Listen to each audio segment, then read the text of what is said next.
La palabra bautizo, utilizada en el Nuevo Testamento de la Biblia, significa sumergir, hundir o zambullir. Su uso común se aplicaba a barcos que sucumbían en el mar, telas que se teñían al sumergir en un tinte o personas en agua. En tiempos de Jesús, a las personas no judías, gentiles, que por alguna razón se convertían al judaísmo, tenían que pasar por un proceso o ritual de conversión.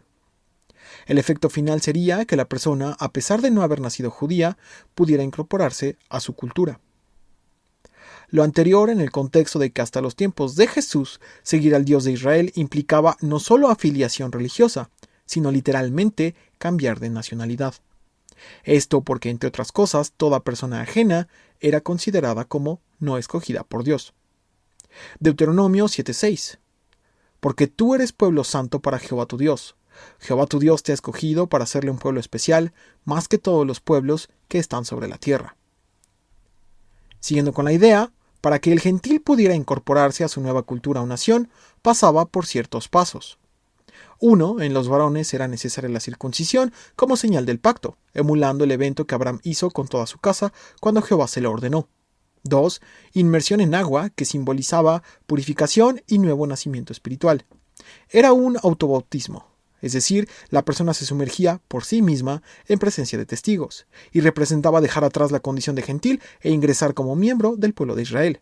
3. Tenía que llevar a cabo un sacrificio en el templo.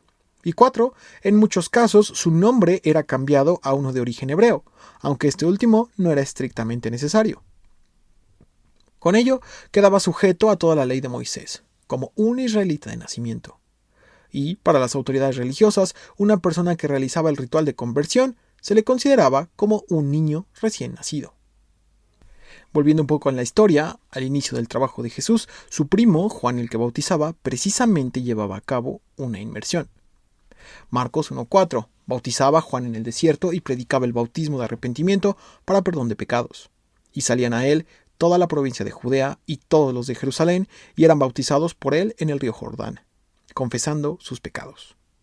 La acción que realizaba Juan no era del todo desconocida para los judíos que acudían con él, pero sí requería un alto grado de humildad, puesto que llevaban a cabo, por así decirlo, un ritual exclusivo de aquellos que no eran judíos. Desde un ángulo, el bautismo en su cultura significaba no ser parte de su nación, lo cual debía ser duro, pues era una de las cosas que más orgullosos los hacía sentir. Imitaban a aquellos que no habían sido los escogidos por Dios y además confesaban sus pecados en el proceso.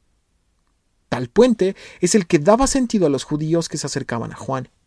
Si para un extranjero la inmersión en agua implicaba dejar atrás la condición de gentil e ingresar a ser parte de una nueva nación, para ellos significaba dejar atrás su condición de pecador y con el agua simbólicamente también de la vida pasada. Finalmente, la palabra bautismo en tiempos de Jesús tenía su significado en el lenguaje secular, simple y concreto, sumergir o hundir, y en el área religiosa tenía la carga de nuevo o segundo nacimiento. Jesús comienza su ascenso a Jerusalén. En 3 ocasiones ha anunciado que es ahí donde será aprehendido y sufrirá violencia por causa de las autoridades religiosas. Enseguida será entregado a los gentiles, personas no judías, para finalmente morir. Sus discípulos, con el velo o entendimiento cubierto que no les permite comprender del todo sus palabras, siguen extraviados en sus pensamientos, asumiendo quizá que llegar a Jerusalén significará que el Mesías, Jesús, vaya precisamente a la zona más importante en su cultura a tomar posesión como rey. Salmo 2:7. Yo publicaré el decreto, Jehová me ha dicho, mi hijo eres tú, yo te engendré hoy. Pídeme y te daré por herencia las naciones, y como posesión tuya los confines de la tierra. Los quebrantarás con vara de hierro, como vasija de alfarero, los desmenuzarás. Si Jesús es el Mesías, entonces eventualmente, tarde o temprano, pero ineludiblemente, tendrá que heredar a las naciones. En ese pensamiento, sus discípulos ya han dialogado antes preguntándose quién de ellos en el reino del Mesías tendrá más honor. Las palabras de Jesús acerca de morir y resucitar son confusas para ellos, pero algo tienen claro. El Mesías tiene que heredar las naciones. Le serán dados todos los confines de la tierra. Juzgará con justicia y a todos los reinos con vara de hierro los quebrantará. Y sus discípulos quieren compartir ese honor.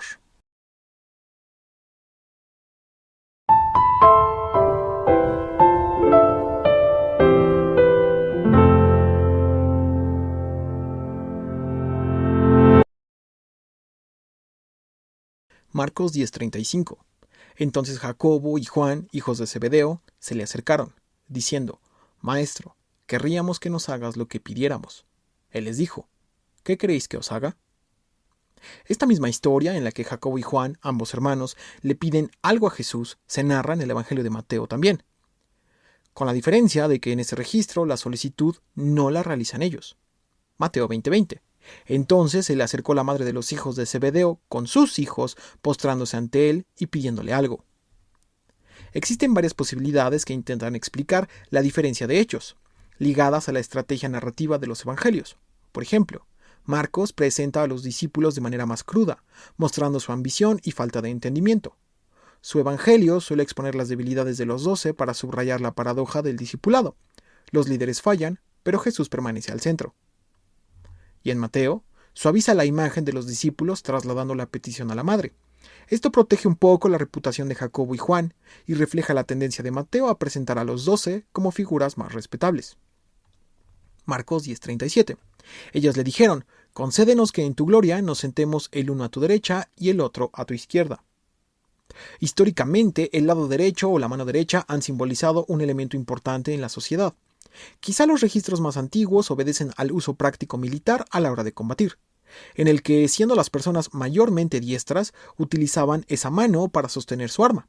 Por tanto, su lado derecho quedaba más expuesto y vulnerable. Con ello, el compañero situado a la derecha debía ser alguien de confianza, pues cubría el lado más débil. De ahí que estar a la diestra se asociara con honor y lealtad. En diferentes culturas, al centro se ubica la persona de más honor, líderes o reyes, y a la derecha se consideraban herederos, esposas o incluso personas protectoras, usualmente las más experimentadas. En el contexto bíblico, la diestra mayormente significa fuerza o protección divina. Éxodo 15:1. Tu diestra, oh Jehová, ha sido magnificada en poder. Tu diestra, oh Jehová, ha quebrantado al enemigo. Salmo 18:35. Me diste asimismo el escudo de tu salvación, tu diestra me sustentó, y tu benignidad me ha engrandecido. Isaías 41:10. No temas, porque yo estoy contigo, no desmayes, porque yo soy tu Dios que te esfuerzo. Siempre te ayudaré, siempre te sustentaré con la diestra de mi justicia. Podemos incluso hacer hincapié que en la actualidad, cuando acudimos a alguna conferencia o una comida formal, al centro estará el anfitrión y, por orden de importancia, yendo sucesivamente de derecha a izquierda, las demás personas en la mesa o ubicación principal. Con todo lo anterior, repasemos la solicitud de Juan y Jacobo. Marcos 10:37. Ellos le dijeron: concédenos que en tu gloria nos sentemos el uno a tu derecha y el otro a tu izquierda. La petición de Juan y Jacobo es escandalosa. Es como si no hubieran escuchado toda la explicación de Jesús acerca de los primeros serán postreros, o la parábola del hombre y su viña. Los premios o galardones no se obtienen pidiéndolos. Dejando atrás a los otros 10 discípulos, se acercaron a Jesús esperando que por adelantado les cumpliera su deseo. Por eso dijeron: Maestro, querríamos que nos hagas lo que pidiéremos. Lo que Juan y Jacobo están solicitando es que ellos dos tengan el mayor honor cuando Jesús establezca su reino. Creen que dirigirse a Jerusalén, siendo parte del final de su ministerio, llevará a la conclusión inequívoca de que la profecía está a punto de cumplirse y Jesús tomará posesión de las naciones, acorde a todo lo dicho por los profetas. Daniel 7:13. Miraba yo en la visión de la noche, y he aquí con las nubes en el cielo venía uno como hijo de hombre, que vino hasta el anciano de días, y le hicieron acercarse delante de él. Y le fue dado dominio, gloria y reino, para que todos los pueblos, naciones y lenguas le sirvieran. Su dominio es dominio eterno, que nunca pasará, y su reino uno, que no será destruido. El Mesías, Jesús, va a tener dominio sobre todos los pueblos, todas las naciones lo van a servir, y no solo eso, su autoridad no pasará y su reinado nunca se destruirá. El deseo de compartir ese honor los motiva a buscar a Jesús aparte de los demás discípulos. Casi podríamos llamarle ambición. La búsqueda de posición y prestigio en el reino venidero del Mesías no era algo nuevo. En el capítulo 9 de Marcos ya había sucedido algo similar. Marcos 9:33. Y llegó a Capernaum, y cuando estuvo en casa les preguntó: ¿qué disputabais entre vosotros en el camino? Mas ellos callaron, porque en el camino habían disputado entre sí quién había de ser el mayor. Entonces él se sentó y llamó a los 12 y les dijo: si alguno quiere ser el primero, será el postrero de todos, y el servidor de todos. Previamente, los discípulos ya habían especulado acerca de la posición de honor o lugar de importancia que tendrían cuando el reino del Mesías se manifestara. Y aun y cuando Jesús les había dicho, si alguno quiere ser el primero, será el postrero de todos y el servidor de todos, no parecía que Juan y Jacobo entendieran el sentido con que Jesús lo había dicho. Buscar honor solo porque tenerlo refleja prestigio u orgullo tendrá como resultado exactamente lo opuesto.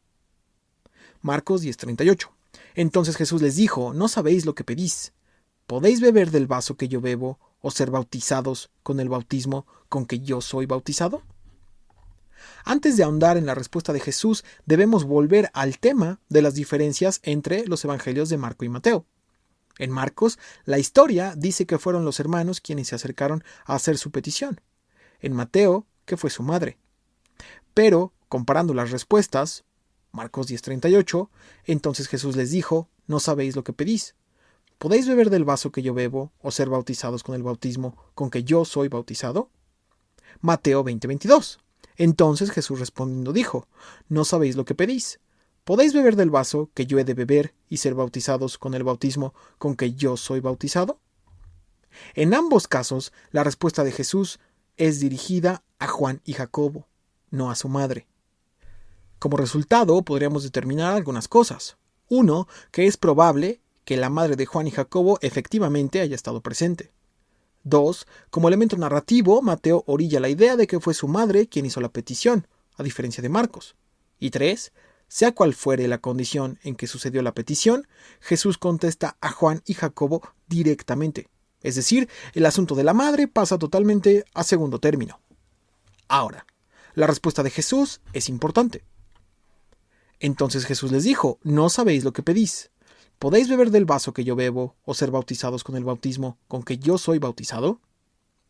Jesús utiliza una expresión que a lo largo de la Biblia puede significar cosas opuestas. Tomar de una copa puede ir en sentido positivo.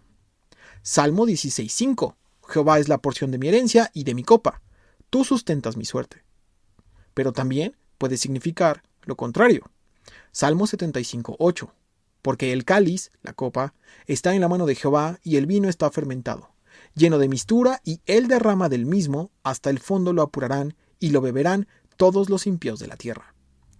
La pregunta más obvia sería, ¿en qué sentido Jesús utilizó la expresión beber del vaso que yo bebo? La respuesta se encuentra en el hecho de que durante 3 ocasiones Jesús ha anunciado la necesidad de subir a Jerusalén y sufrir a manos de los líderes religiosos. Marcos 10:33. He aquí subimos a Jerusalén y el Hijo del Hombre será entregado a los principales sacerdotes y a los escribas, y le condenarán a muerte y le entregarán a los gentiles. Con todas sus letras, Jesús ha dicho que su trabajo será interrumpido al ser aprehendido y muerto. Y aunque Jesús también ha anunciado que resucitaría, concepto totalmente ajeno a la historia que ellos tenían en la mente, el orden de los eventos es necesario. Para que Jesús venza y resucite, tiene que morir. Con todo lo anterior, es más probable que el sentido de su expresión haya sido negativo.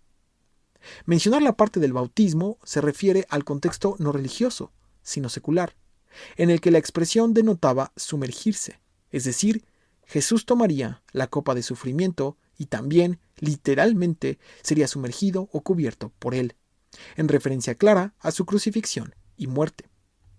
Filipenses 2:7. Sino que se despojó Jesús a sí mismo, tomando forma de siervo, hecho semejante a los hombres, y estando en la condición de hombre, se humilló a sí mismo, haciéndose obediente hasta la muerte y muerte de cruz. Jesús repetidamente les ha hablado del sufrimiento que padecerá, de que el Evangelio es como un camino con grandes recompensas, pero también de grandes peligros. La pregunta de Jesús, ¿podéis beber del vaso que yo bebo, o ser bautizados con el bautismo con que yo soy bautizado?, trae la carga de todo lo anterior. Nada ha sido escondido a los discípulos. Su decisión de seguir a Jesús tiene consecuencias. Marcos 10:39. Ellos dijeron, podemos. Jesús les dijo, a la verdad, del vaso que yo bebo, beberéis, y con el bautismo con que yo soy bautizado, seréis bautizados. Pero el sentaros a mi derecha y a mi izquierda no es mío darlo, sino a aquellos para quienes está preparado. Existe división en la interpretación de la respuesta de Juan y Jacobo, al decir sí podemos. Pueden haber varias posibilidades. 1. Que Juan y Jacobo, en el afán de una posición de honor, no entendían el sentido que Jesús daba a sus palabras al mencionar la copa que había de beber y el bautismo que había de sufrir. O 2. Que lo entendían y aún así querían seguir a su maestro. Al responder a la verdad del vaso que yo bebo beberéis, y con el bautismo con que yo soy bautizado seréis bautizados, Jesús anuncia, y en esto básicamente no hay disputa, que la vida de Juan y Jacobo serán también marcadas por el sufrimiento. Avanzando en la historia, Jacobo, uno de los que pidió a Jesús el lugar de honor, será el primero de los discípulos en ser muerto a causa de seguir a Jesús. Hechos 12:1. En aquel mismo tiempo, el rey Herodes echó mano a algunos de la iglesia para maltratarles, y mató a espada a Jacobo, hermano de Juan. Para el caso de Juan existen dos versiones ligadas a la tradición. La primera indica que Juan fue echado en una olla con aceite hirviendo, que no pudo matarlo. Otra indica que bebió una copa con veneno, que tampoco lo asesinó. Por eso, en varias obras de arte, Juan el Apóstol aparece representado sosteniendo una copa. Cualquiera de las dos opciones busca alinearse al final de la vida de Juan, que se narra en el último libro de la Biblia.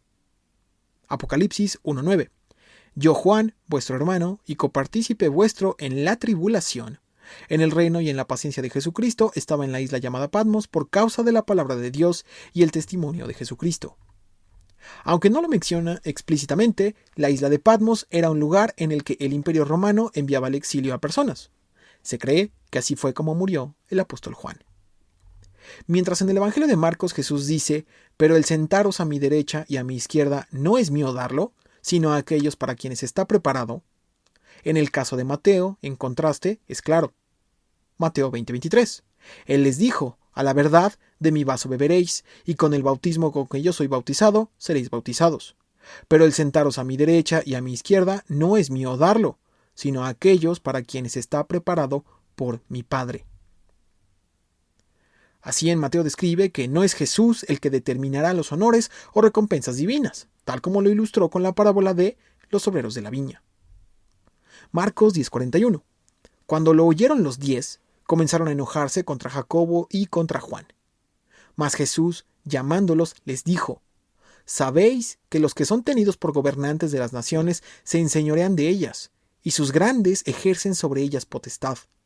Pero no será así entre vosotros, sino que el que quiera hacerse grande entre vosotros será vuestro servidor, y el que de vosotros quiera ser el primero será siervo de todos. Contra todo pronóstico, para ser honestos, Jesús aborda el mismo asunto de quién tendrá honor y prestigio por segunda ocasión, con mucha paciencia, dando la impresión que él entendía la tentación que significaba para sus discípulos seguir al Mesías Redentor.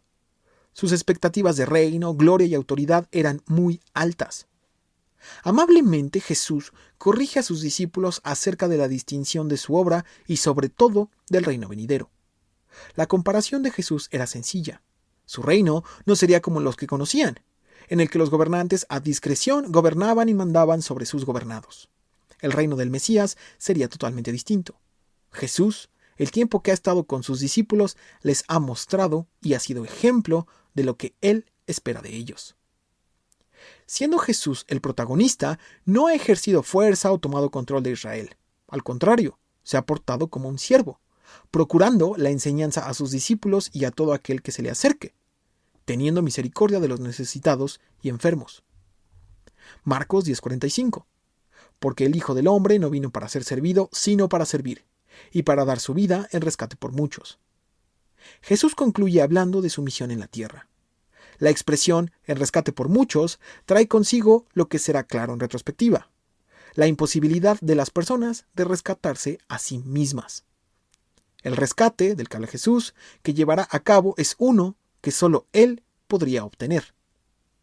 Primera de Pedro 1:8.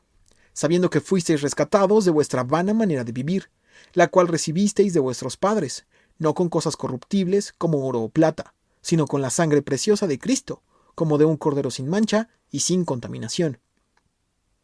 El rescate del que habla Pedro es claro. La paga del pecado es muerte, Si todas las personas han pecado, entonces todas deberían morir. Aquí es donde entra el rescate, en el que Jesús entrega su vida, que no tenía pecado, para justificar a todos los hombres. Hebreos 4:14. Por tanto, teniendo un gran sumo sacerdote que traspasó los cielos, Jesús, el Hijo de Dios, retengamos nuestra profesión, porque no tenemos un sumo sacerdote, Jesús, que no pueda compadecerse de nuestras debilidades, sino uno que fue tentado en todo según nuestra semejanza, pero sin pecado. Jesús, siendo, por definición, sin pecado, será el menos apropiado, es decir, sin merecerlo, para morir por el pecado. Pero también, a su vez, Él será el sacrificio perfecto. El significado profundo de las palabras del Maestro al decir, el Hijo del Hombre no vino para ser servido, sino para servir y para dar su vida en rescate por muchos, aún está cubierto o velado para los discípulos. Y no será sino hasta que Jesús muera y resucite que todo tendrá sentido. Ellos llevarán a cabo la tarea de predicar las enseñanzas de Jesús, de imitarlo, llevar las buenas a todos. Y aunque en vida no experimentaron el honor, prestigio, el sitio de importancia en el reino venidero del Mesías, o al menos no, como ellos lo pensaban, la promesa de Jesús que llevan en su corazón todos aquellos que lo siguen, en el pasado y ahora, es que imitar a Jesús dedicando su vida a servir y no a ser servidos es aquello que da propósito a sus vidas. El premio y galardón no estará en este mundo. Esa es la confianza que Jesús buscó imprimir a sus contemporáneos y que hoy todos aquellos que creen en Jesús como Mesías también creen. Sumando todo lo anterior, sentarse a un costado de Jesús el Mesías en el reino venidero sigue siendo, según el apóstol Pablo, una promesa vigente. Efesios 2:4. Pero Dios, que es rico en misericordia, por su gran amor con que nos amó, aun estando nosotros muertos en pecados, nos dio vida juntamente con Cristo, y juntamente con Él nos resucitó. Y asimismo nos hizo sentar en los lugares celestiales con Cristo Jesús, para mostrar en los siglos venideros las abundantes riquezas de su gracia, en su bondad para con nosotros, en Cristo Jesús.